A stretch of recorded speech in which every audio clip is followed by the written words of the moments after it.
Right here, as you can see, I created a curtain. Here it is. And I applied a material on it. Now it's not perfect. I just trying to figure out if a curtain would work right here. So we are about to see how we can create our own curtain and also animate it. For example, you can see right here that the curtain is actually animated. If I click on the viewport and I go right here and click on the play animation, you can see the animation of the curtain. Now it's not really great, but we will make it better, so no worries. Now let's open a new file right here and let's select the 3ds Max to open a new one. And here we are. Now, of course, to create a curtain, we need to use the cloth modifier. But first, there are a few things we need to do. Now, I will go on the front viewport and I will take plane and I will create a plane. Something like that. Let's make it wider and taller. And we will add a few extra segments, maybe 100 and maybe here 200. Maybe that's too much, or maybe we need even more. No, we don't. Go for 200 right here and 150, 180. I try to create squares, it just looks better.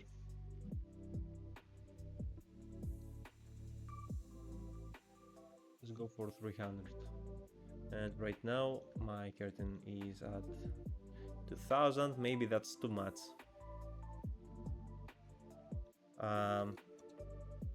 Yeah, maybe that's too much. So let's go for something like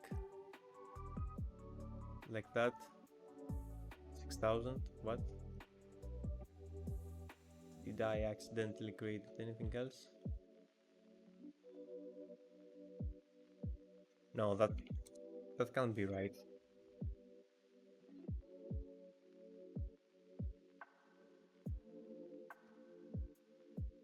Alright, let's make it smaller.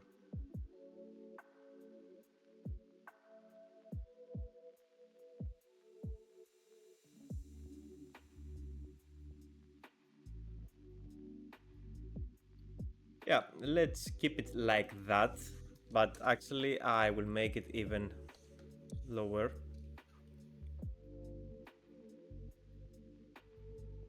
And if you press 7, you can see the stats right here, and let's keep it that way. So this is the base for our curtain. And of course, what I will do next is that we need to create something that holds our curtain for the simulation, and that is going to be a box. So I will go on the top view, I will create my box front, and I will place it on the top of my curtain, and I will make it hold a few of my vertices, right, like that. Alright, and now it is time to apply a cloth modifier on our curtain. And if I go right here on the group, I can select all of my vertices right here and click make group. Let's call it rail or whatever, and I will then select this, click on node and select the box. But before I do that, I first need to animate that, because this will help us actually create the wrinkles of our curtain. I will take the scale tool and right here on the time frame I will turn on the auto key.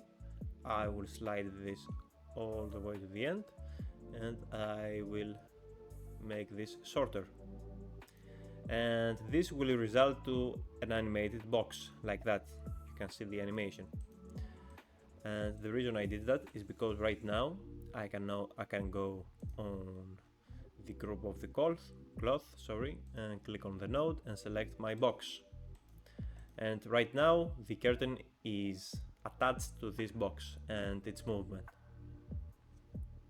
Now I will go on the object properties. I will select the plane, which is the curtain, set it as cloth, and if I now just hit the simulation button, click simulate with the progress on, you can see what will happen. It will create the wrinkles for our curtain, but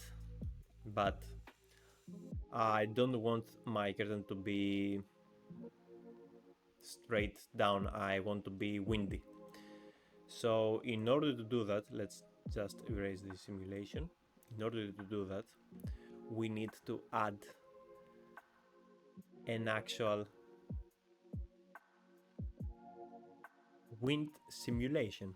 So I will go right here on the space wraps, and on the forces I will go on the wind, and I will create a wind plane, and I will make my wind actually face my curtain in an angle, because I want the curtain to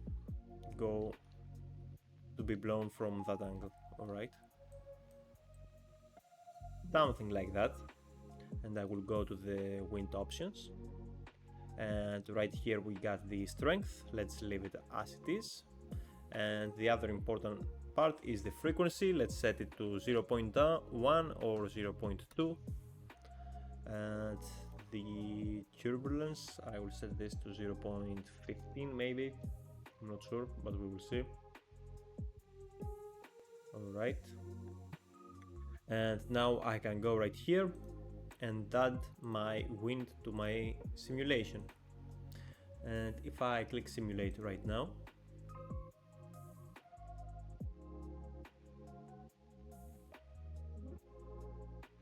we will have the wind to affect our simulation, just like that.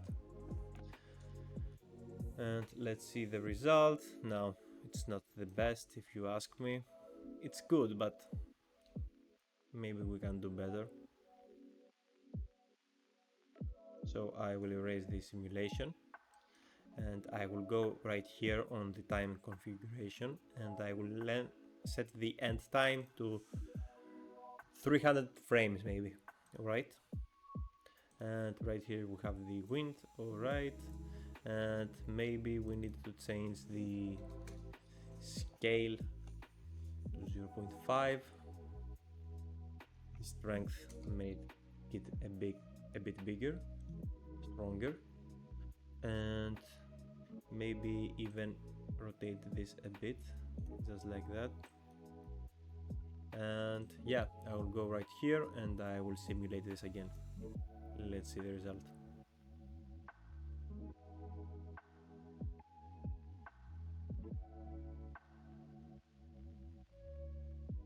I think it already looks better.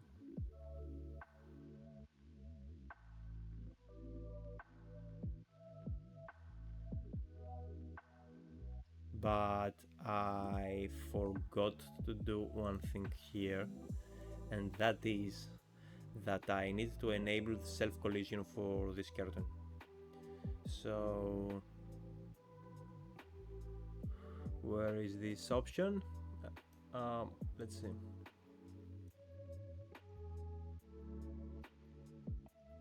Yeah, self-collision. Just enable this, and I think that's all, right? Oh, and also On the end frame, set this on 300. And yeah, and now it's time to simulate again.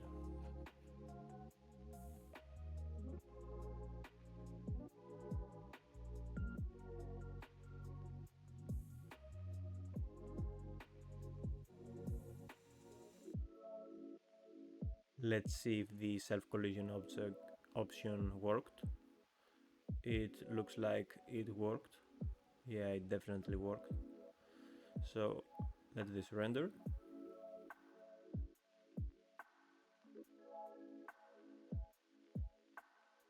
And we will find the perfect position. We would like to keep our curtain for the render when we will import it back inside our scene. A few more frames. And we got plenty of options to keep. And we are almost done. Here we are. Alright.